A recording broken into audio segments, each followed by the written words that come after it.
Assalamualaikum warahmatullahi wabarakatuh. Alhamdulillah, salatu wassalamu ala rasulillah ma'bad. Kita akan belajar tentang media audiovisual. Sengaja saya gabungkan karena ini saya anggap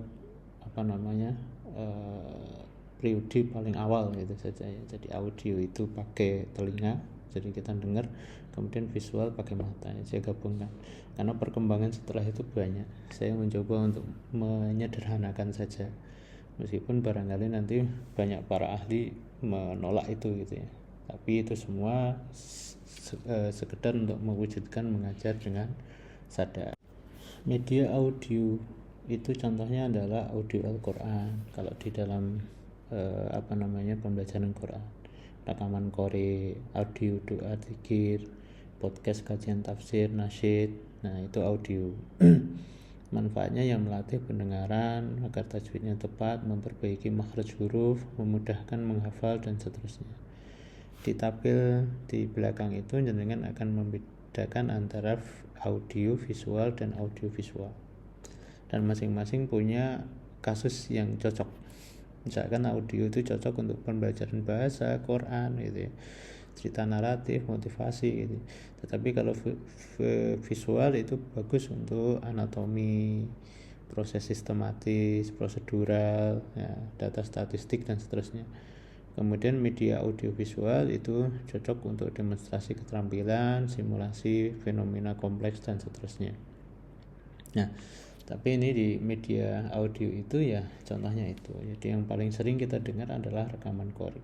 Jangan Anda bayangkan audio itu berarti hanya radio itu zaman dulu. Sekarang udah bentuknya podcast dan macam-macam. Ragam media visual adalah mushaf Quran contohnya. Jadi itu contohnya adalah mushaf Quran, baik yang digital maupun non digital. Itu Anda nggak mungkin membaca kecuali Anda nggak mungkin paham kecuali baca kan. Mau dengarkan berkali-kali ya nggak dapat gitu. Contoh yang lain adalah poster edukatif, huruf hijaiyah, tajwid, doa-doa.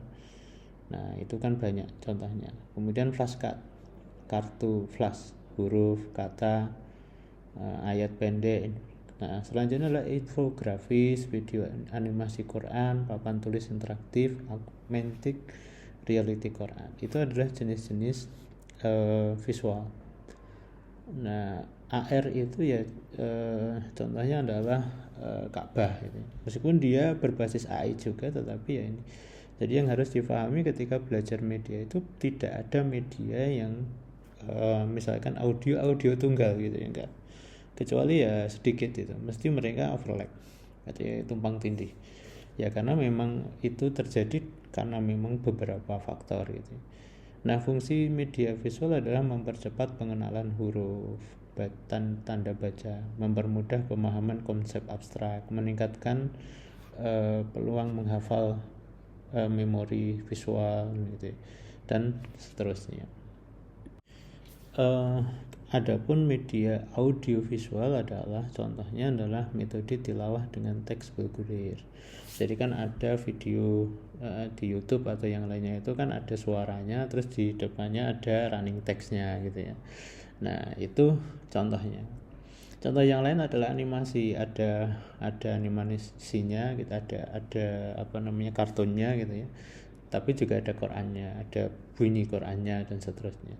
Video tutorial tajwid, aplikasi interaktif Quran, film dokumenter, kaligrafi hidup, dan virtual tour atau yang lainnya. Nah ini jenis-jenis audio visual. Mungkin augmentednya kita tadi juga masuk di situ, virtual tour. Lu kok sama? Iya, karena memang tidak ada yang tidak overlap. Ya ada sih, cuma tidak banyak, bisa diukur. Taruhlah itu 100%, barangkali 95%-nya atau 99,9